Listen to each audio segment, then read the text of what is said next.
সব সত্যি সামনে আসতেই চমকে গেল পরশুরাম। সম্পূর্ণ জানতে হলে দেখতে থাকো। গল্পের শুরুতেই দেখা যায় পরশুরাম খুবই ভেঙে পড়েছে কান্নায়। কি করবে বুঝে উঠতে পারছে না। আর এদিকে দেখা যায় বিজিতের সাথে বিয়ে হতে চলেছে আয়ুষীর। এরপরে আয়ুষীর মা বলে, আজকে যে সাজিয়ে দিত সেই তো এখনো আসেনি। সেই তটিনী কোথায়? ওকে তো দেখছি না। এতটা সময় কেন লাগছে? ও কি তবে আসবে না? তখনই বলতে বলতে তটিনী চলে এসেছে আর বলে, আমি আসবো না আমার বোনের বিয়েতে? সেটাও আবার হয় নাকি? দেখো, আমি চলে এসেছি। এরপরই আয়ুষী বলে, তোকে দেখে এমন লাগছে কেন? এরপরই তটিনী বলে, আর বলিস না, আমার ফোনটা অটোতে হারিয়ে গেছে। তোর ফোনটা একটু দিবি প্লিজ? আমি একটু কথা বলতে চাই। ফোনটা দিয়ে দেয় আয়ুষী। এরপরই পরশুরামকে ফোন করেছে আর বলে, শোনো না, তুমি কোথায় আছো? এরপরেই তটিনীর গলা বুঝতেও পারেনি পরশুরাম আর বলে, কে কে আপনি?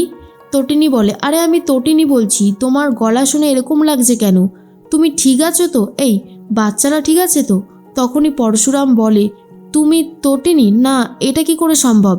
এটা জাস্ট অসম্ভব একটা ব্যাপার। তখন তটিনী বলে, কি অসম্ভব ব্যাপার? তুমি কি বলছো? আমি তো কিছুই বুঝতে পারছি না। পরশুরাম বলে, তুমি কোথায় আছো? ঠিক করে বলো, তুমি কোথায় আছো? তটিনী বলে, আমি তো এসেছি আমার বাবার বাড়িতে। এখানে আজকে আয়ুষীর বিয়ে না, আয়ুষীকে সাজাতে চলে এসেছি। তুমি বাচ্চাদেরকে স্কুল থেকে নিয়ে এসে তাড়াতাড়ি চলে এসো। পরশুরাম বলে, তোমার শরীর ঠিক আছে তো? তোমার কোথাও ব্যথা ট্যাথা হচ্ছে নাকি? তখনই জিজ্ঞেস করে তটিনী, কেন এসব বলছো? আর কিসের জন্যই বা বলছো? আমি তো কিছুই বুঝতে পারছি না। তখন পরশুরাম ভাবে, যাকে আমি গুলি করলাম সে তো পড়ে গেল, আর সে যে তটিনীই ছিল। আমি নিজের চোখে দেখেছি। এটা কি করে সম্ভব হতে পারে? আমি তো কিছুই বুঝে উঠতে পারছি না। তটিনী বলে, তোমার কথাবার্তা শুনে মনে হচ্ছে কারোর কিছু একটা হয়েছে। আমার ছেলে মেয়ে ঠিক আছে বলো না? পরশুরাম বলে, হ্যাঁ হ্যাঁ, ওরা ঠিক আছে, আমি এক্ষুনি আসছি। এই বলেই ফোনটা কেটে দেয়। তখনই জিজ্ঞেস করে পরশুরামকে পরশুরামের বস, কি হয়েছে? তটিনী ঠিক আছে? তখনই পরশুরাম বলে, হ্যাঁ, তটিনী বলছে ও নাকি একদম ঠিক আছে। কি হচ্ছে আমি তো কিছুই বুঝতে পারছি না।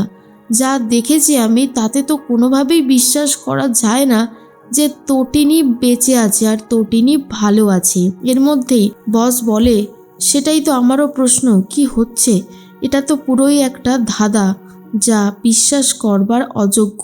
এর মধ্যেই তটিনী খুব সুন্দর করে সাজিয়ে দিতে থাকে আয়ুষীকে। আর আয়ুষী তখন রীতিমতো অপেক্ষা করছে কখন বিজিত আসবে আর বিজিতের সাথে শুভদৃষ্টি হবে, মালা বদল হবে আর লাস্ট সিঁদুরদান হবে। ঠিক তখন অন্যদিকে চলে এসেছে পরশুরাম বাচ্চাদেরকে নিয়ে। রীতিমতো রিকশায় করে এসেছে। পরশুরাম এসেই তটিনীর খোঁজ চায় আর তটিনীকে দেখে জড়িয়ে ধরে আর বলে, তুমি ঠিক আছো তো? বলো না, তোমার শরীরে কোথাও ব্যথা আছে? তখন তটিনী বলে, কেন ব্যথা থাকবে? কি যে হয়েছে তোমার কিছুই বুঝে উঠতে পারছি না। এরপরে বাকি সবাই বলে, বাবা, এখনও এত প্রেম ভালোবাসা? নন্দিনী বলে, থাকবেই তো।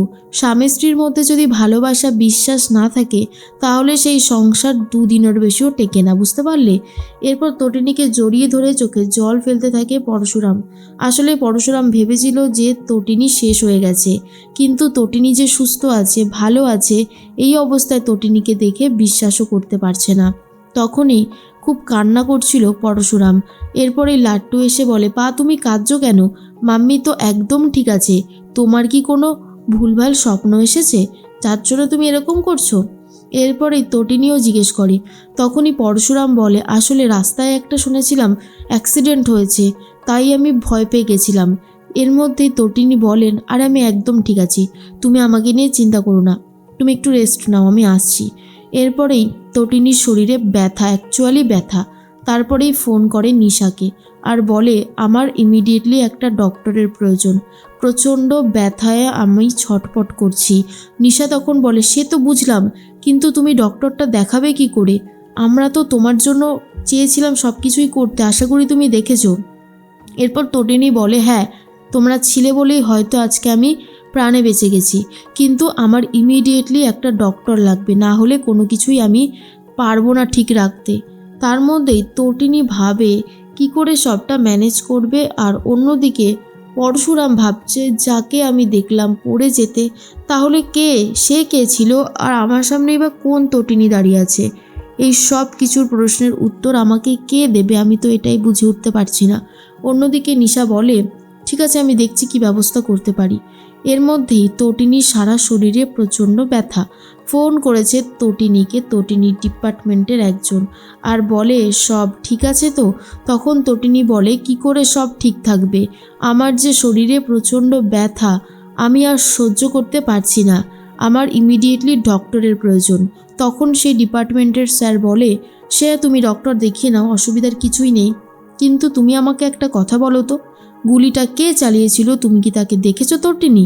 এরপর তটিনী ভাবে তার কথা, পরশুরামের কথা, কারণ পরশুরাম তটিনীকে ডেকেছিল আর গলাটা খুব ভালো মতনই চেনা পরশুরামের।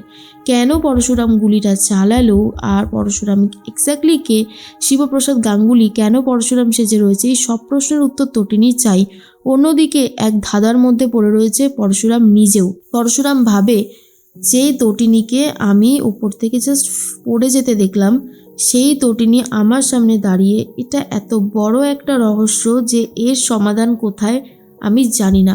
এদিকে বিজিত বর সেজে রেডি হয়ে রয়েছে আয়ুষীকে বিয়ে করতে আসবে বলে, কিন্তু আয়ুষীর সাথে বিজিতের বিয়েটা যে হবে না সেটা খুব ভালো মতনই জানে তটিনী, তাই সমস্ত ব্যবস্থা করে রাখে যাতে বিয়ের মণ্ডপেই বিজিতকে অ্যারেস্ট করা যায়, আয়ুষীর সাথে বিয়েটা না হয় বিজিতের। কিন্তু পরশুরামও অন্যদিকে তার ডিপার্টমেন্টের লোকের সাথে কথা বলে আর জানার চেষ্টা করে কি করে তটিনী বেঁচে যেতে পারলো, কি করে সবটা সম্ভব হলো। ডিপার্টমেন্টের লোকও মরিয়া হয়ে উঠেছে তটিনী ডিটেলস জোগাড় করবার জন্য।